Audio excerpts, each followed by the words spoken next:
Everyone, आप सब लोगों का मेरे चैनल बॉटनी सागर में हार्दिक स्वागत है। आज का जो मेरा टॉपिक है वो events of sexual reproduction. Previous lecture में मैंने आपको there are 3 events of sexual reproduction. First one is called as pre fertilization, second one fertilization and third one post fertilization events. और आज मुझे डिस्कस करना है पोस्ट फर्टिलाइजेशन इवेंट्स। तो आप बहुत अच्छे से इसको समझने की कोशिश करें। थर्ड जो इवेंट मैं कराने आज जा रहा हूं, post fertilisation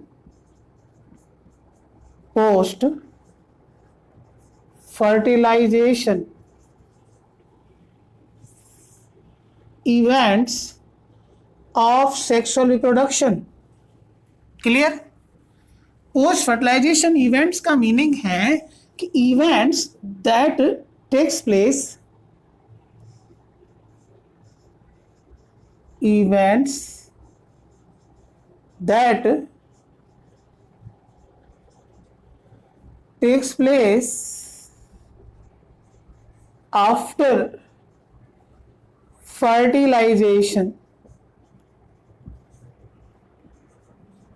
after fertilization. It's called as post fertilization events. Clear? Previous lecture में मैंने फर्टिलाइजेशन को आपको एक्सप्लेन किया था, that is also called as syngamy. और यहाँ पर मैंने आपको डिस्कस कराया था there are 2 types of the fertilization. One is known as external fertilization and other is known as internal fertilization. External fertilization means fertilization that takes place outside the body of the living organism, while internal fertilization is that fertilization which takes place inside the body of the living organism. तो ये इस तरीके से मैंने explain किया था। और इस पोस्ट फर्टिलाइजेशन को हम 2 सब इवेंट्स में स्टडी करेंगे। स्टडीड अंडर 2 सब इवेंट्स। इसमें number 1 zygote.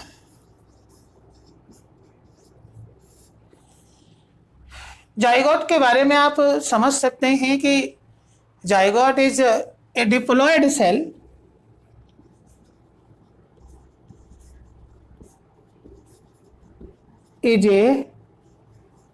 Diploid cell means 2 N से रिप्रेजेंट करते हैं, means having 2 set of the chromosomes which is formed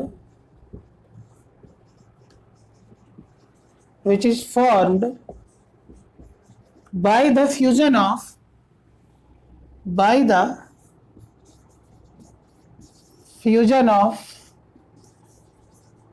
gametes, means it is the end product of fertilization।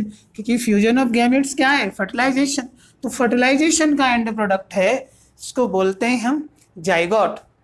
Actually में zygote is a vital link that ensure continuity of species generation after generation.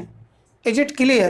Means zygote के अंदर previous generation भी है और future वाली generation भी है। Clear? तो ये क्या है? वाइटल लिंक है जो 2 जनरेशन को लिंक करता है। क्लियर? तो zygote is vital link that ensure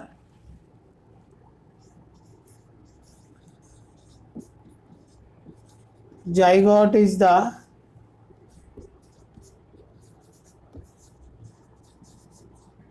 vital link that ensure continuity of species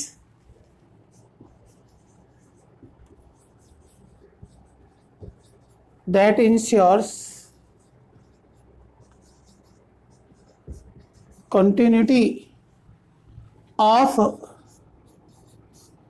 species generation after generation।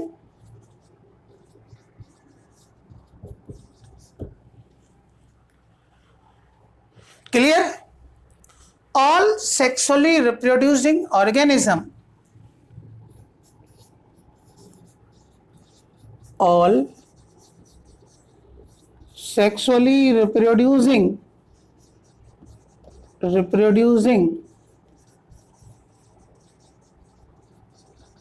organisms begins their life from a single cell that is called as zygote. Is it clear? कोई भी sexually reproducing organism है वो अपनी जो life की beginning है, starting है, वो एक सिंगल सेल से करता है and that single cell is known as zygote. Is it clear? अब इसके बाद इसका हम डेवलपमेंट देखें. ठीक है, तो development of zygote actually depends on the type of the life cycle of the organism and the environment in which zygote is exposed. Clear? तो development of zygote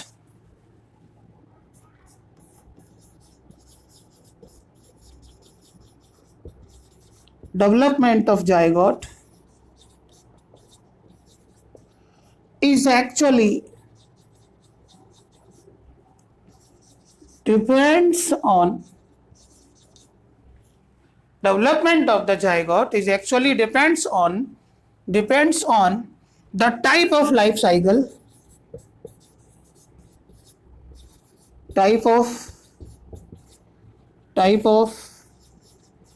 life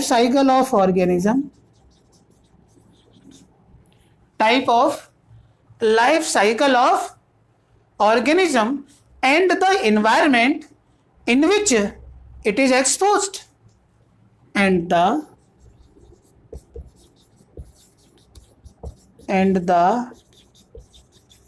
environment in which zygote is exposed. Clear? Life cycle pattern की बात हम यहाँ करते हैं कि life cycle pattern के base पर और उस एनवायरनमेंट के बेस पर जिसमें जाइगोट डेवलप हो रहा है. क्लियर? तो ये डिफरेंट तरीके से इसका डेवलपमेंट होता है. अब यहाँ पे लाइफ साइकिल पैटर्न की हम बात करें तो ऑर्गेनिज्म में 3 टाइप की लाइफ साइकिल पैटर्न एग्जिस्ट करता है. हैप्लॉन्टिक टाइप, डिप्लोहैप्लॉन्टिक टाइप और डिप्लॉन्टिक टाइप. ये 3 टाइप के लाइफ साइकिल पैटर्न है. और जनरली हमें ये अच्छे से पता है कि जो पेरेंट्स हैप्लॉइड हैं नेचर में वो जनरली हैप्लॉन्टिक टाइप की लाइफ साइकिल शो करते हैं, जैसे कि एल्गी के केस में, फंजाई के केस में. ठीक है, तो यहाँ पे हैप्लॉन्टिक लाइफ साइकिल होती है. क्लियर? तो हैप्लॉन्टिक लाइफ साइकिल वाले ऑर्गेनिज्म में जो जाइगोट है वो एक शॉर्ट पीरियड के लिए डेवलप होता है. जाइगोट एक शॉर्ट पीरियड के लिए डेवलप होता है और अकेली ये डिप्लॉयड स्टेज होती है उनकी लाइफ साइकिल के अंदर. बाकी तो सब हैप्लॉयड स्टेज में एग्जिस्ट करते हैं. क्लियर? अब यहाँ पर जैसे कि मैं एल्गी और फंजाई की बात करूं तो जाइगोट अपने अराउंड एक थिक वॉल डेवलप कर लेता है. अपने अराउंड एक क्या है? थिक वॉल डेवलप कर लेता है which is resistant to desiccation and damage. Clear? और वो थिक वॉल क्या है? इस जाइगोट को अनफेवरेबल कंडीशन से बचाती है. Clear? And such type of thick walled zygote is known as zygospore. Clear? तो इस तरीके का जो पैटर्न है जाइगोट डेवलपमेंट का वो एल्गी और फंजाई में देखने को मिलता है. हालांकि प्रीवियस लेक्चर में आपको मैंने जब फर्टिलाइजेशन बताया था तो एक्सटर्नल फर्टिलाइजेशन जिन ऑर्गेनिज्म में परफॉर्म हो रहा है, स्पेशली एक्वेटिक ऑर्गेनिज्म में परफॉर्म हो रहा है, तो वहाँ पर जो जाइगोट है वो एक्सटर्नली डेवलप होगा. लेकिन जिन ऑर्गेनिज्म में फर्टिलाइजेशन बॉडी के इनसाइड हो रहा है तो वहाँ जाइगोट कहाँ डेवलप होगा? Inside the body. Is it clear? तो आप यहाँ पे कुछ पॉइंट्स आप लिख सकते हैं, पॉइंट्स बना करके कि in organism with haplontic life cycle, या फिर आप ऐसा लिख सकते हैं कि in algae and fungi zygote develop a thick wall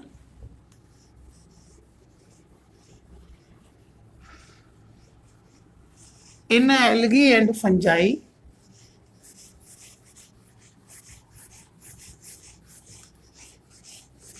in points बना के लिख लीजिए आप, in algae and fungi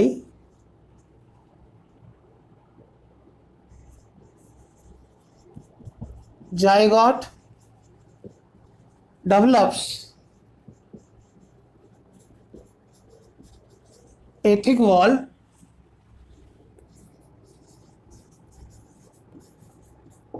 zygote develop a thick wall which is resistant to desiccation and damage,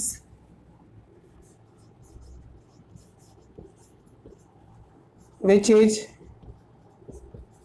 resistant to desiccation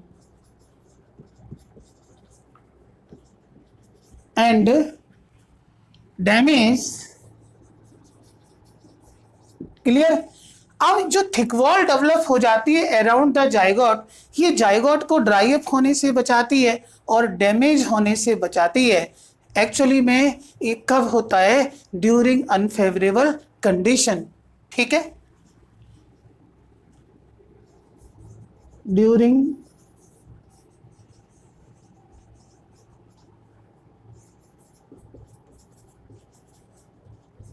unfavourable condition. Is it clear? Means आप ये समझ सकते हैं कि this one is the zygote,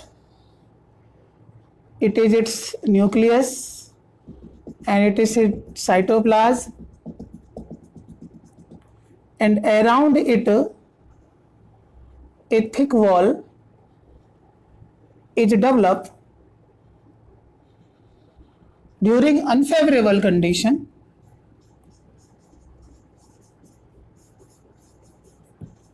तो ये थिक वॉल्ड जाइगोट डेवलप हो जाता है। और इस थिक वॉल्ड जाइगोट को क्या बोलते हैं हम? इन एल्गी फंजाई में जाइगोस्पोर इसको बोला जाता है। Is it clear? और यहाँ पर इस तरीके से ये जो जाइगोट है ये कुछ टाइम रेस्टिंग पीरियड में रहता है ना? तो यहाँ पर ये it undergo a period of rest, it undergo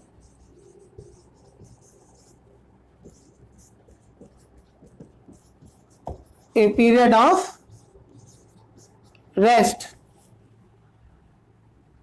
After coming of favorable condition, this zygospore converted into the new organism. Is it clear? अब इन organism with haplontic life cycle, दूसरा पॉइंट आप बना सकते हैं, इन organism with haplontic life cycle. और haplontic life cycle means जिस life cycle के अंदर हैप्लॉइड फेज मैन होती है, केवल जाइगोट ही वहां पर क्या है? डिप्लॉइड फेज एग्जिस्ट करती है very short period of time. और इस तरीके का सम एल्गी के अंदर, फंजाई के अंदर एंड सम प्रोटिस्ट। क्लियर? तो in organism with haplontic life cycle, इनमें क्या है कि zygote divides by meiosis, zygote divides by meiosis, that is the reductional division. Such type of meiosis is known as zygotic meiosis. Clear? आप मेरी बात समझ रहे हैं? मतलब क्या है कि जो ऑर्गेनिज्म हैप्लॉन्टिक टाइप की लाइफ साइकिल शो करते हैं उन ऑर्गेनिज्म में zygote immediately undergo meiosis. Clear? Zygote immediately undergo meiosis and as a result of which spores are produced which germinate and give rise to new body. Is it clear? इसके बाद में हम और बात करें in organism showing haplodiplontic type की life cycle and diplontic type की life cycle, तो zygote undergo mitotic division to form embryo. Is it clear? Organism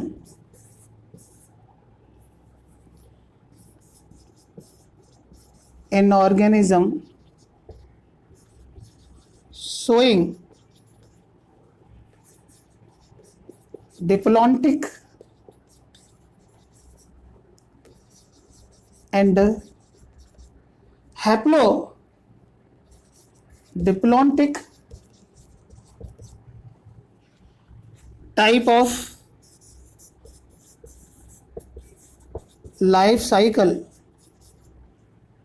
an organism showing diplontic and haplodiplontic type of life cycle, zygote undergo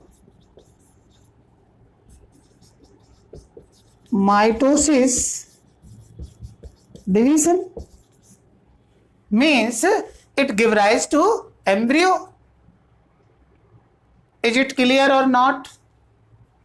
ठीक है। इस तरीके से और हम इसको जाइगोट के डेवलपमेंट के बेस पर ऑर्गेनिज्म को हम फिर टू कैटेगरी में डिवाइड कर सकते हैं, एक ओविपेरस और एक विविपेरस। तो depending on whether the development of zygote occurs inside और outside of the body of female parents, organisms specially animals are classify into two categories.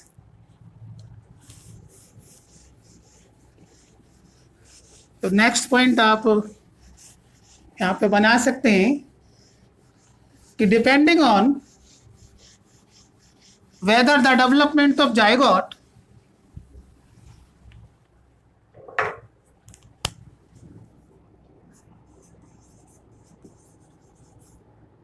depending on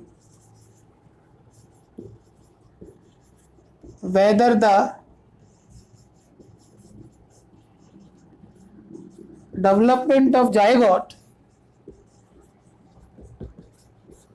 development of zygote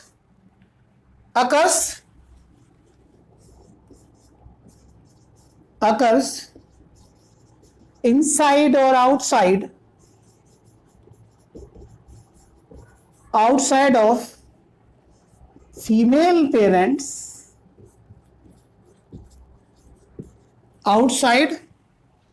inside or outside of the female parents, animals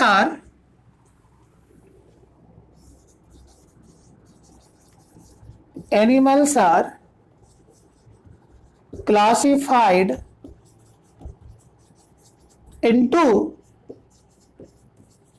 two categories. Animals are classified into two categories. One is called oviparous and other is called viviparous. Clear? यहीं पे आप differentiate कर सकते हैं दोनों में।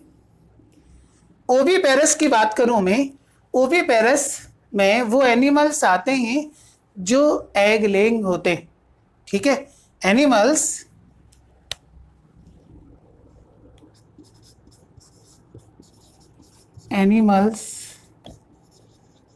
that lay fertilized or unfertilized egg means oviparous के अंदर वो एनिमल्स आएंगे जो एग लेइंग करते हैं, अंडा देते हैं। क्लियर? तो एनिमल्स दैट ले एग, एग कैसा, फर्टिलाइज हो या अनफर्टिलाइज्ड हो। यहां पे हम देखें बेबीपेरस में animals that give birth to young ones,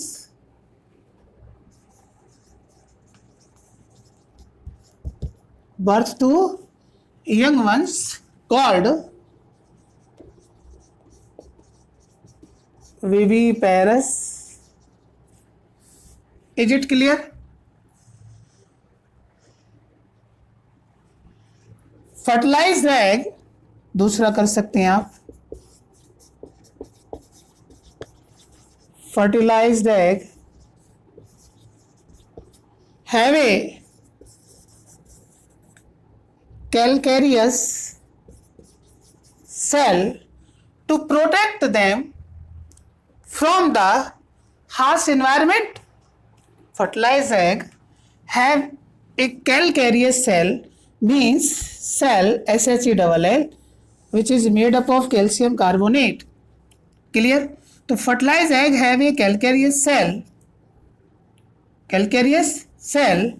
that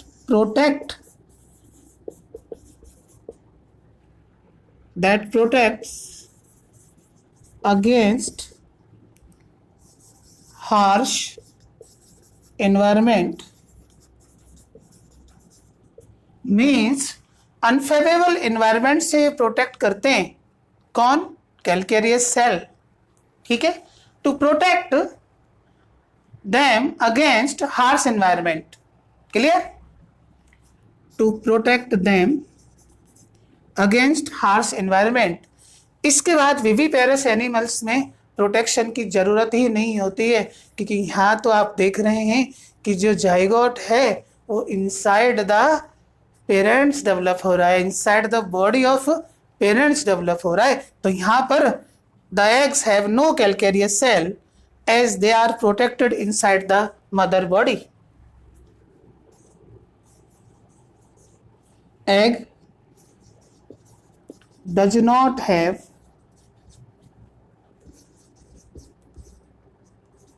calcareous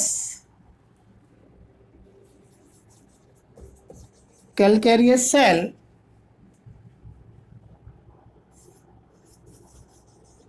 because it develop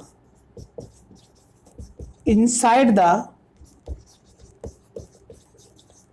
body of female parents. Is it clear? अब नेक्स्ट डिफरेंस आप बना सकते हैं कि chances of survival of young ones is less. Third point आप बना सकते हैं, chances of survival of young ones is less, और यहां पर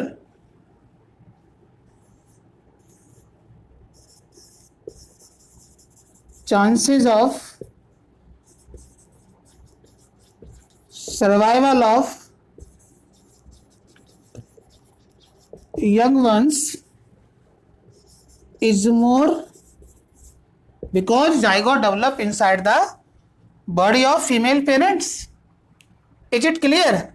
अब एग्जाम्पल आप देख सकते हैं, ओविपेरस में एग्जाम्पल आप ले सकते हैं। फोर्थ पॉइंट आप बना सकते हैं एग्जाम्पल का, और एग्जाम्पल इसमें आप देख सकते हैं रेप्टाइल्स, बर्ड्स, और एक और एग्जाम्पल दे सकते हैं आप egg laying mammals, egg laying mammals. ठीक है, एक प्रिमिटिव मैमल्स हैं, प्रोटोथेरिया ग्रुप के अंदर आते हैं, और इसमें 2 एग्जाम्पल आपको ध्यान रखने हैं। एक है डक बिल्ड प्लेटिपस और एक है एक्डना। एग्जाम्पल इसमें egg laying mammal K duck billed platypus, दूसरा है एक्डना जिसको हम स्पाइनी एंट ईटर भी बोलते हैं। स्पाइनी एंट ईटर चींटीखोर है ये, और दोनों ये एग लेइंग मैमल हैं और दोनों ही ऑस्ट्रेलियन रीजन में ये रहते हैं, दोनों ही। क्लियर? ऑस्ट्रेलियन कॉन्टिनेंट के अंदर ये सरवाइव करते हैं और एग लेइंग हैं, और इनको हम कनेक्टिंग लिंक भी बोलते हैं between reptiles and mammals. Clear? यहाँ यदि एग्जाम्पल की बात करें विविपेरस के अंदर, तो विविपेरस के अंदर मैमल्स आ जाएंगे। मैमल्स क्यों? क्योंकि यहाँ कोई भी दिक्कत नहीं आती मैमल्स के केस में। क्यों? क्योंकि इन ऑर्गेनिज्म के अंदर फर्टिलाइजेशन भी इंटरनल है और डेवलपमेंट भी क्या है? इंटरनल है। तो यहाँ पर जो डेवलपिंग ऑफ स्प्रिंग्स हैं वो ऑलवेज सेफ रहते हैं, ऑलवेज प्रोटेक्टेड रहते हैं अपने प्रीडेटर से। Is it clear? तो इस तरीके का यहाँ पे डिफरेंस हो जाता है ओविपेरस और विविपेरस एनिमल्स के केस में। नेक्स्ट आप सेकंड डाल सकते हैं एम्ब्रियोजेनेसिस। तो सेकंड स्टेप है पोस्ट फर्टिलाइजेशन इवेंट्स की, that is called as embryogenesis. और एम्ब्रियोजेनेसिस का सीधा मतलब है कि the process of formation of embryo from the zygote is called as embryogenesis. तो जल्दी से आप इसकी डेफिनेशन और लिख लीजिएगा। सेकंड जो इसमें इवेंट आता है, सब event, that is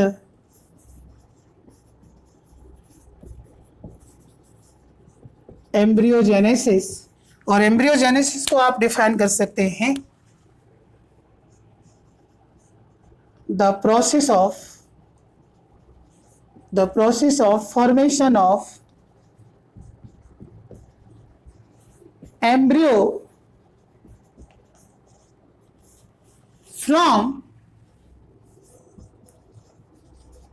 from zygote is called embryogenesis। Clear? Actually में यहां पर होता क्या है कि जो जाइगोट है, जाइगोट के अंदर जनरली 2 बातें होती हैं। एक तो सेल डिवीजन होता है, और सेल डिवीजन भी कौन सा होगा? माइटोसिस टाइप का, जिसके रिजल्ट एंड से इस जाइगोट में नंबर ऑफ सेल्स क्या है? इंक्रीज होते चले जाते हैं। क्लियर? तो यहाँ पर जो नंबर ऑफ सेल्स है they become increased due to the mitosis division. दूसरा इवेंट जाइगोट में होता है सेल डिफरेंशिएशन। दूसरा इवेंट क्या होता है? Cell differentiation. सेल डिफरेंशिएशन, और सेल डिफरेंशिएशन में क्या है? A mass of sales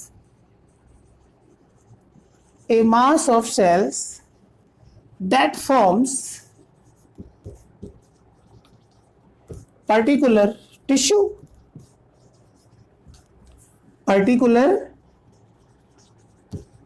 or organ। Is it clear? तो 2 इवेंट्स यहाँ पे जाइगोट में देखने को मिलते हैं। फर्स्टली सेल डिवीजन होता है, इसको माइटोसिस टाइप का सेल डिवीजन होगा, इक्वेशनल डिवीजन होगा। तो इस टाइप के डिवीजन से नंबर ऑफ सेल्स क्या है? इंक्रीज होती चली जाती हैं। और दूसरा सेल डिफरेंशिएशन का प्रोसेस होता है, जिसके रिजल्ट एंड से जो स्पेशलाइज्ड सेल्स हैं they give rise to particular tissue और ऑर्गन। इज इट क्लियर और नॉट क्लियर? इसके बाद में आप जनरल जानते हैं एम्ब्रियो के बारे में कि study of embryo, what? Embryology.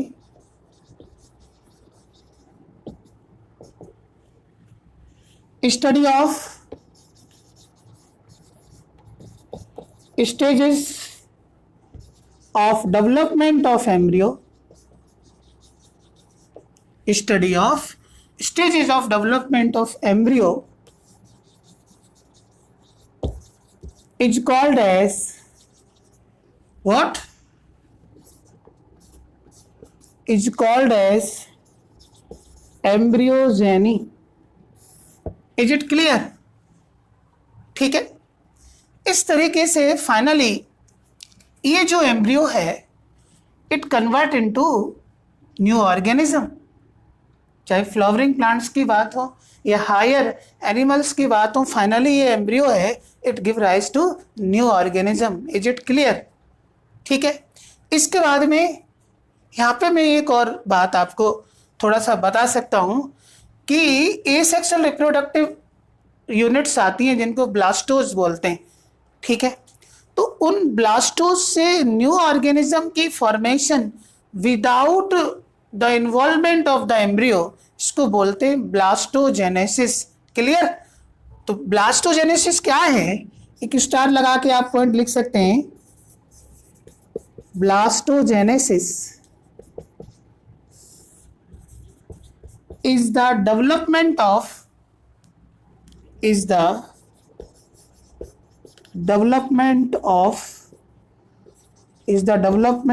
an organism from asexual reproductive units, from asexual reproductive units called as blastose. इसमें such as a fragment or a bud, such as a body fragment या फिर कोई बड हो सकती है, और इन्हीं से न्यू ऑर्गेनिज्म क्या है, डेवलप हो जाता है. ठीक है, लेकिन यहाँ पर it does not involve formation of embryo, but it does not involve the formation of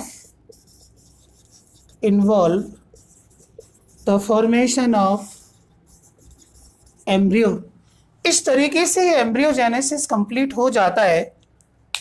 और इवन मैं आपसे थोड़ा सा और डिस्कस करूं, यदि हम हायर प्लांट्स की बात करें, ठीक है, तो हायर प्लांट्स में जो जाइगोट है वो डेवलप होता है inside the ovule. Where it develop? Inside the ovule.